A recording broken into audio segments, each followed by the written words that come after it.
Namaste. This is Dr. Shwetha Anand. Surrogacy. Many people ask, is surrogacy legal in India? Yes, surrogacy is definitely legal in India. It is only for Indian nationals. It is not allowed for foreigners or with foreign passports. What are the rules and regulations around the surrogacy? Surrogacy laws are very strict here in India. After the ART law that is in place. So who are eligible for surrogacy? People who have had recurrent IVF failures, or people who don't have uterus, or if the uterus is damaged for any other reason. These couples are eligible for surrogacy. There are certain criteria, like surrogacy is not commercial, it's altruistic. That means a person who is a surrogate should not be paid. Only a relative who is related to the couple are eligible to go ahead and be a surrogate. What is the age limit for this? A woman should be married and age between 23 to 50 years is eligible, whereas in a male, 26 to 55 years is the age limit. Beyond this, there are certain criteria where we need to go ahead and get the permissions from the government hospital, from the ART authority, and the surrogate and the couple has to get court permissions too.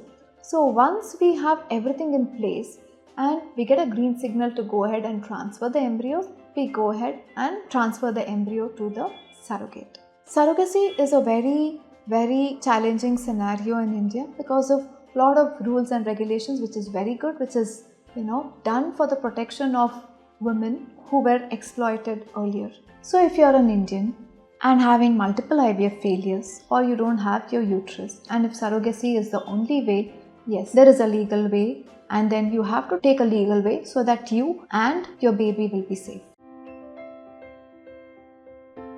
Egg freezing is a common term. Actually, we call it as oocyte freezing or oocyte vitrification.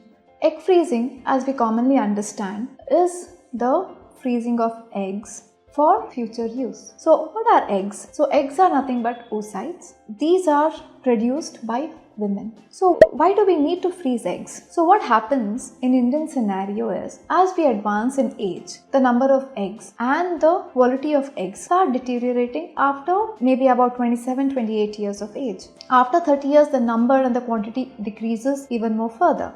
After 35 years, the fall of the number of eggs and the quality is rapid. Also, after 35 years and 40 years, the chances of abnormality in the baby and miscarriage rates will be very high. So how does egg freezing become important here?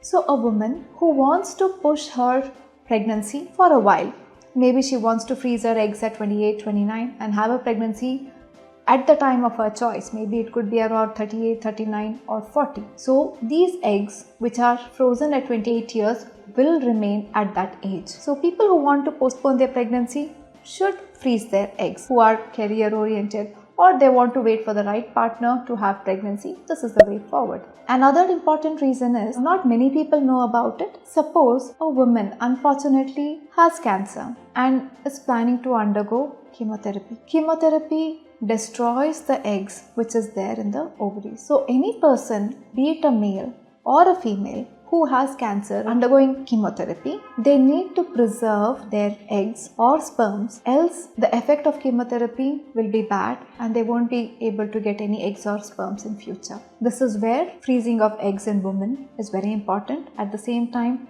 freezing of sperms in men also becomes important.